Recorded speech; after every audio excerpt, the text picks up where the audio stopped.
Hello friends, last લેક્ચરમાં આપણે જાહેર નિવેદન કેવી રીતે લખવું,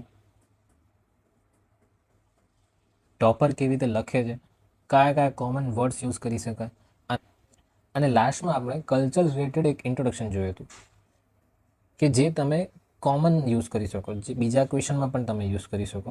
એવી જ રીતે આપણે આજે આરોગ્ય, શિક્ષણ, કૃષિ, શહેર, ગ્રામીણ આવા ઘણા બધા ટોપિક જેના ઉપર આપણે ઇન્ટ્રોડક્શન કેવી રીતે લખવું એની માહિતી મેળવીશું. અને લાસ્ટમાં હું તમને કોમન કયા કયા સેન્ટેન્સીસ જાહેર નિવેદનમાં લખી શકાય એની માહિતી આપીશ. ખાસ યાદ રાખજો, ઘણી મહેનત પછી આ બધા ટોપિક રેડી થતા હોય છે, તો તમે પણ એટલી જ મહેનત કરજો. અને આટલું કર્યા પછી બીજે વધારે ફાંફા ન મારતા, ટુ ધ પોઈન્ટ કન્ટેન્ટ છે, તમે એને યુઝ કરી શકો છો. જેમ કે આરોગ્ય ઉપર કોઈ જાહેર નિવેદન પૂછાય. સપોઝ માની લો કે કોઈ નિરામય યોજના જે 2 વર્ષ પહેલાં લોન્ચ થઈ હતી એના પર પ્રેસ રિલીઝ પૂછાયું હોય, અથવા તો કોઈ નવી યોજના, નવી હેલ્થ રિલેટેડ નવી યોજના લોન્ચ કરવાની સરકાર ઈચ્છા ધરાવે છે અને એનું જાહેર નિવેદન જો આપવાનું થાય અને તમને પૂછવામાં આવ્યું તો તમે કેવી રીતે લખો. તો એમાં જે શરૂઆતનું સેન્ટેન્સ છે ને એ કોમન રાખવાનું. કોઈ પણ હેલ્થ રિલેટેડ જે ટોપિક પૂછાતા હોય તમે એમાં લખી શકો છો કે માતાના ગર્ભથી માંડીને વૃદ્ધાવસ્થા સુધી લોકોને આરોગ્ય વિષયક સુવિધા મળી રહે તે માટે અનેકવિધ યોજનાઓનો અસરકારક અમલ કરવામાં આવ્યો છે. સિમ્પલ સ્ટેટમેન્ટ છે, પરંતુ જે આ છે ને માતાના ગર્ભથી માંડીને વૃદ્ધાવસ્થા સુધી, આ એક થોડું ગુજરાતી લેંગ્વેજ માટે યુનિક કન્ટેન્ટ કહી શકાય. હવે તમે નેક્સ્ટ જોઈ શકો છો કે જનસેવાના ધ્યેય મંત્રને વરેલી ગુજરાત સરકાર પ્રત્યેક નાગરિકની આરોગ્ય સંભાળ માટે પરિણામલક્ષી પગલાં લઈ રહી છે. અગેન મેં તમને કીધું હતું એ કોમન પોઈન્ટ ખાસ ડિરાઈવ કરવા. આમાં તમે આ જનસેવાના ધ્યેય મંત્રને વરેલી ગુજરાત સરકાર પ્રત્યેક નાગરિકની પછી જે આરોગ્ય સંભાળ છે એની જગ્યાએ તમને કોઈ પણ ટોપિક આપે ત્યારે તમે આ કન્ટેન્ટ લખી શકો છો. એટલે કે સપોઝ માની લો કોઈ શિક્ષણ રિલેટેડ ટોપિક પૂછવામાં આવ્યો તો તમે શિક્ષણમાં પણ કેવી રીતે લખી શકો કે જનસેવાના ધ્યેય મંત્રની વરેલી ગુજરાત સરકાર, જનસેવાના ધ્યેય મંત્રને વરેલી ગુજરાત સરકાર પ્રત્યેક નાગરિકની ગુણવત્તાયુક્ત શિક્ષણ મળે એ માટે પરિણામલક્ષી પગલાં લઈ રહી છે. પછી નેક્સ્ટ જે સ્ટેટમેન્ટ છે એ તમારે અહીંયાથી સ્ટાર્ટ કરવાનું. એટલે તમારું જે ફર્સ્ટ સ્ટેટમેન્ટ છે ને એ હું તમને રેડી કરીને આપું છું. સેકન્ડ સ્ટેટમેન્ટ તમારા ટોપિક કેવી રીતે ક્વેશ્ચન પૂછવામાં આવ્યો હોય એના રિલેટેડ લખવાનું. સમજણ પડી રહી છે? જો ના સમજણ પડતી હોય તો ખાસ પૂછી લેજો, ડાઉટ સેક્શનમાં પૂછી લેજો, અથવા તો મને ટેલિગ્રામ આઈડી પર પૂછી શકો છો. એટલે આ જે છે એ તમે ખાસ બધા યાદ રાખજો.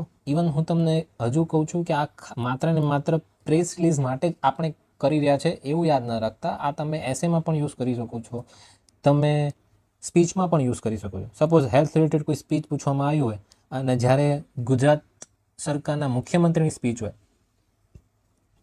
ત્યારે જે સેકન્ડ લાસ્ટ અથવા તો થર્ડ લાસ્ટ જે પેરેગ્રાફ હોય જેમાં સરકારની માહિતી આપવી જરૂરી છે કે કયા કયા સરકારે સ્ટેપ લીધા છે, તે સેકન્ડ લાસ્ટ પેરેગ્રાફમાં તમે આવી રીતે લખી શકો છો કે જનસેવાના ધ્યેય મંત્રને વરેલી ગુજરાત સરકાર પ્રત્યેક નાગરિકની આરોગ્ય સંભાળ માટે પરિણામલક્ષી પગલાં લઈ રહી છે.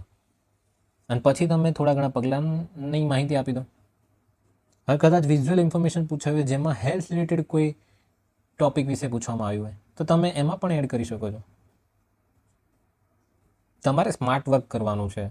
ખાસ યાદ રાખજો, સ્માર્ટ વર્ક કરજો, હાર્ડવર્ક ના કરતા. બાકી બધી ઇન્ફોર્મેશન ટેલિગ્રામમાં અથવા તો બુક્સમાં જ રહી જશે અને ઘણા વર્ષોની મહેનત ઉપર પાણી ફરી વળશે. એટલે ખાસ યાદ રાખજો, સ્માર્ટ વર્ક કરજો, કોમન પોઈન્ટ તારવતા જજો, ડિરાઈવ કરતા રહેજો અને એને પ્રેક્ટિસમાં ઉતારજો. બાકી આ બધા કોમન સ્ટેટમેન્ટ ભેગા કરીને પણ કોઈ ફાયદો નથી જો તમે એને પ્રેક્ટિસમાં ના ઉતાર્યો. અને ખાસ યાદ રાખજો, હું તમને હેલ્થ માટે 3 સારા સ્ટેટમેન્ટ લખીને આપું છું તો તમારે મેક્સિમમ 2 અને મિનિમમ 1, જો તમારે બીજું બધું કન્ટેન્ટ થઈ ગયું હોય, બીજા બધા સબ્જેક્ટ થઈ ગયા હોય અને તમારે ગુજરાતીમાં જ થોડું ઘણું વર્ક કરવાનું બાકી હોય તો તમે 2 કરી શકો છો. બાકી 1 જ કરજો, કારણ કે એક્ઝામમાં લાસ્ટમાં યાદ નહીં આવે વધારે. તો તમે એક જે આ સેન્ટેન્સ છે એને તમે યાદ રાખી શકો છો. પછી નેક્સ્ટ જોઈએ કે સર્વજન હિતાય સર્વજન સુખાય સૂત્રને ચરિતાર્થ કરી નિર્ણાયક અને સંવેદનશીલ રાજ્ય સરકાર તમામ નાગરિકોને પૂરતું અને સમયસર અન્ન મળી રહે એ માટે કટિબદ્ધ છે. અગેન તમે થીમ વિચારજો. ખાસ તમે થીમ વિચારજો. અહીંયા શું કર્યું છે, કેટલીક ટેગલાઇન લખી છે કે સર્વજન હિતાય સર્વજન સુખાય. પછી નીચે એને એ ટેગલાઇન લખ્યા પછી શું લખવામાં આવ્યું છે કે સૂત્રને ચરિતાર્થ કરી નિર્ણાયક અને સંવેદનશીલ રાજ્ય સરકાર તમામ નાગરિકોને જે ટોપિક પૂછવામાં આવે કે પૂરતું અને સમયસર અન્ન મળી રહે એ માટે કટિબદ્ધ છે. હવે હું તમને જે કહેવા માંગુ છું એ સમજજો. માની લો કે બીજા ટોપિક પર કોઈ ક્વેશ્ચન પૂછવામાં આવ્યા હોય તો શું તમે આ બધાને યુઝ ના કરી શકો? અહીંયા ખાલી જે ટેગલાઇન છે એને તમારે ચેન્જ કરવાની, બાકી સેમ ટુ સેમ કે ટેગલાઇનને સૂત્રને મતલબ જે સૂત્ર છે એને ચરિતાર્થ કરી નિર્ણાયક અને સંવેદનશીલ રાજ્ય સરકાર તમામ નાગરિકોને પછી ડેશ ડેશ ડેશ એ માટે કટિબદ્ધ છે. તો આ તમારું કોમન સેન્ટેન્સ થયું જે તમે ઘણી જગ્યાએ યુઝ કરી શકો છો. જેમ કે ફૂડ સિક્યુરિટી માટે હોય અથવા તો ન્યુટ્રિશન માટે કોઈ પૂછવામાં આવ્યું હોય ત્યારે તમે લખી શકો ને કે સહી પોષણ દેશ રોશન, અને પછી કેવી રીતે લખો કે આ સૂત્રને ચરિતાર્થ કરી નિર્ણાયક અને સંવેદનશીલ રાજ્ય સરકાર તમામ નાગરિકોને પૂરતું અને સમયસર પોષણ યુક્ત આહાર મળી રહે એ માટે કટિબદ્ધ છે. એટલે જ કહીએ છીએ કે બહુ વધારે કન્ટેન્ટ ભેગું ના કરો. જે કન્ટેન્ટ છે એને જ તમે બીજી જગ્યાએ યુઝ કરતા શીખી જાઓ. પછી નેક્સ્ટ જોઈએ શિક્ષણ. તો શિક્ષણનું કોઈ પણ ક્વેશ્ચન પૂછાય. માની લો કે નમો લક્ષ્મી યોજના વિશે પૂછાય અથવા તો પીએમ શ્રી યોજના વિશે પૂછાય તો તમે એનું સ્ટાર્ટિંગ કેવી રીતે કરશો? આ એક શિક્ષણનો ટોપિક થયો. તો શિક્ષણના ટોપિક જે પણ આવે તો એના માટે એક કન્ટેન્ટ ભેગું કરી દેવાનું. તો એના માટે શું લખ્યું છે દેખો, વિકાસના રોલ મોડલ બની ગયેલા ગુજરાતમાં વિદ્યાર્થીઓ અને યુવાનો સમય સાથે નહીં પરંતુ સમયથી 2 કદમ આગળ ચાલે, વિશ્વની સ્પર્ધામાં ઊભા રહી શકે એવી સર્વગ્રાહી શિક્ષણ વિકાસની સંકલ્પબદ્ધતા સાથે સરકાર કાર્યરત છે. તમે કોઈ પણ શિક્ષણના ટોપિકમાં લખી શકો છો. ઇવન જે આ જે છે વિકાસના રોલ મોડલ બની ગયેલા ગુજરાતમાં, આ તો તમે ઘણી જગ્યાએ યુઝ કરી શકો છો. હું તમને પાછળ બતાવીશ કે કેવી રીતે તમે કોમન સેન્ટેન્સના યુઝ કરી શકો.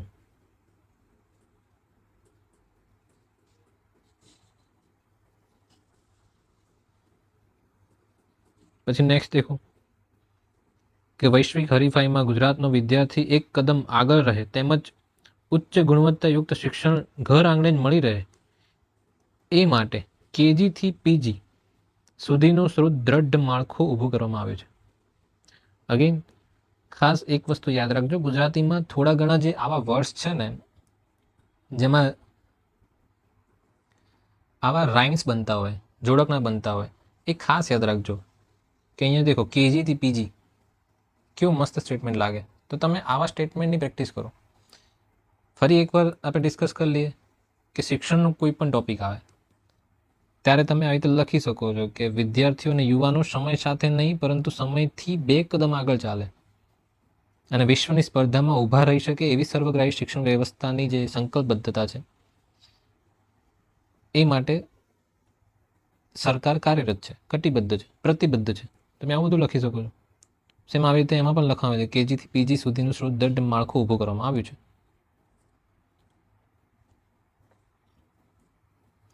અગેન ફરી વાર કહું છું, તમે થોડું વિચારજો. આ બંને સ્ટેટમેન્ટને તમે એસેમાં પણ યુઝ કરી શકો છો. ઘણા ખરા સ્ટેટમેન્ટ કે પછી થોડા ઘણા સેન્ટેન્સીસ તમે સ્પીચમાં પણ યુઝ કરી શકો છો. સપોઝ મુખ્યમંત્રીની કે રાજ્યપાલની સ્પીચ પૂછે ત્યારે તમે આવું યુઝ કરી શકો ને કે ઉચ્ચ ગુણવત્તાયુક્ત શિક્ષણ ઘર આંગણે મળી રહે માટે કેજીથી પીજી સુધીનું સુદૃઢ માળખું આપણા ગુજરાત રાજ્યમાં ઊભું કરવામાં આવ્યું છે. તમને ફરી વાર કહી રહ્યો છું કે આ કન્ટેન્ટ એ ફક્ત શિક્ષણ માટે જ યુઝ ના કરતા. તમે આ કન્ટેન્ટનો રેફરન્સ લઈને તમે બીજા ટોપિકમાં પણ તમે યુઝ કરી શકો છો. તમે જાતે વિચારો. સપોઝ માની લો સર્વિસ સેક્ટરમાં જે આઈટી સેક્ટર છે એના વિશે કોઈ નિવેદન પૂછાયું તો તમે આનું આ જ કન્ટેન્ટ કેવી રીતે લખી શકો કે વિકાસના રોલ મોડલ બની ગયેલા ગુજરાતમાં આઈટી સેક્ટર સમય સાથે નહીં પરંતુ સમયથી 2 કદમ આગળ ચાલે, વિશ્વની સ્પર્ધામાં ઊભા રહી શકે એવી સર્વગ્રાહી આઈટી સેક્ટરની વિકાસની સંકલ્પબદ્ધતા સાથે સરકાર કાર્યરત છે. હું તમને આ જ કહું છું કે બહુ ના વાંચો, એકનું એક કન્ટેન્ટ તમે ઘણી જગ્યાએ યુઝ કરી શકો, બટ ક્યાં યુઝ કરવું ને એ તમને ખબર હોવી જોઈએ. જેમ કે હજુ પણ કહું કે કોઈ પણ ઉદ્યોગ આવે, સેમિકન્ડક્ટર ઉદ્યોગ હોય કે પછી અત્યારે એમએસએમઈનું જે બહુ ચર્ચામાં છે, સ્ટાર્ટઅપ છે, તો એના વિશે પૂછે ત્યારે પણ તમે લખી શકો છો કે વિકાસના રોલ મોડલ બની ગયેલા ગુજરાતમાં એમએસએમઈ સેક્ટર સમય સાથે નહીં પરંતુ સમયથી 2 કદમ આગળ ચાલે, વિશ્વની સ્પર્ધામાં ઊભા રહી શકે એવી એમએસએમઈ સેક્ટરની વિકાસની સંકલ્પબદ્ધતા સાથે સરકાર કાર્યરત છે. સેમ એવી રીતે કોઈ પણ ઉદ્યોગ પૂછાય, કોઈ પણ ઉદ્યમીઓ વિશે પૂછાય ત્યારે પણ તમે લખી શકો. આ જ શીખવાનું છે. હું તમને 1000 વાર કહી રહ્યો છું કે કન્ટેન્ટ પાછળ ના ભાગો. આવી રીતે જ ગુજરાતીના લેક્ચરમાં આપણે બધું શીખીશું. હું તમને કન્ટેન્ટનું ઓવર ઇન્ફોર્મેશન નહીં આપી દઉં, હું તમને ટુ ધ પોઈન્ટ કન્ટેન્ટ આપીશ અને તમને શીખવાડીશ કે કેવી રીતે અનનોન ટોપિકમાં પણ તમે કન્ટેન્ટ ક્રિએટ કરી શકો છો. હવે નેક્સ્ટ જોઈએ.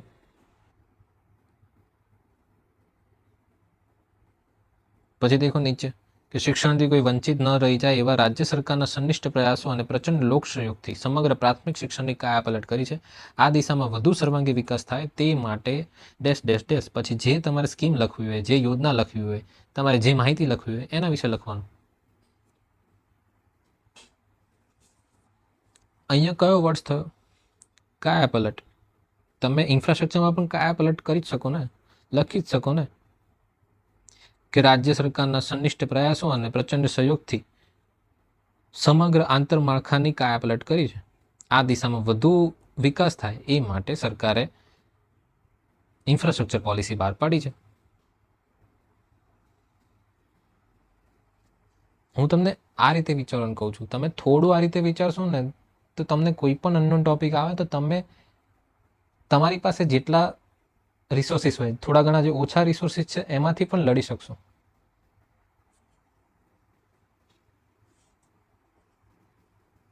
પ્રોબ્લેમ ત્યાં થાય છે કે બધાની પાસે રિસોર્સિસ તો છે પરંતુ ક્યારે શું યુઝ કરવું ને એ ખબર નથી હોતી. અને ખબર એટલા માટે જ નથી હોતી કે બહુ બધા રિસોર્સિસ ભેગા કરી દીધા હોય છે. એટલા માટે જ કહું છું કે લિમિટેડ રિસોર્સ રાખો, લિમિટેડ કન્ટેન્ટ રાખો, બટ એને મલ્ટિપલ જગ્યાએ યુઝ કરો. એવું નહીં કે ખાલી પ્રેસ રિલીઝમાં જ યુઝ કરવાનું. તમે એને સ્પીચમાં પણ યુઝ કરી શકો, એસેમાં પણ કરી શકો, લેટરમાં પણ કરી શકો. તો આટલા સુધી આપણે શું જોયું કે કેવી રીતે તમે એજ્યુકેશન, હેલ્થમાં સારા સારા વર્ડ, સારા સારા પેરેગ્રાફ યુઝ કરી શકો. નેક્સ્ટ આપણે કૃષિ ઉપર જોઈશું, અર્બન ઉપર જોઈશું, રૂરલમાં ઇન્ફ્રાસ્ટ્રક્ચર પર જોઈશું, વુમન પર શું લખી શકાય એ જોઈશું. અને એના માટે તમારે એપ્લિકેશન ડાઉનલોડ કરવી પડશે, ફિનિક્સ મેન્ટરશિપ, અને એમાં તમે ડેમો લેક્ચરમાં તમે જોઈ શકો છો. કોઈ પણ ડાઉટ હોય તો તમે શ્યોર પૂછજો. આ બેચ અત્યારે તમને 799માં પડી રહી છે, 6 મંથની વેલિડિટી સાથે. તમે ઇંગ્લિશ એક્સપ્રેસ બેચ લેવા જશો તો 699માં છે, અને કોમ્બો લેવો હોય તે 1299માં છે. આ બધાની વેલિડિટી તમને 6 મહિના મળી છે. અને કોઈ પણ ડાઉટ હોય તો શ્યોર ટેલિગ્રામ આઈડી પર પૂછી લેજો અથવા તો કમેન્ટ સેક્શનમાં પણ તમે લખી શકો છો. Thank you.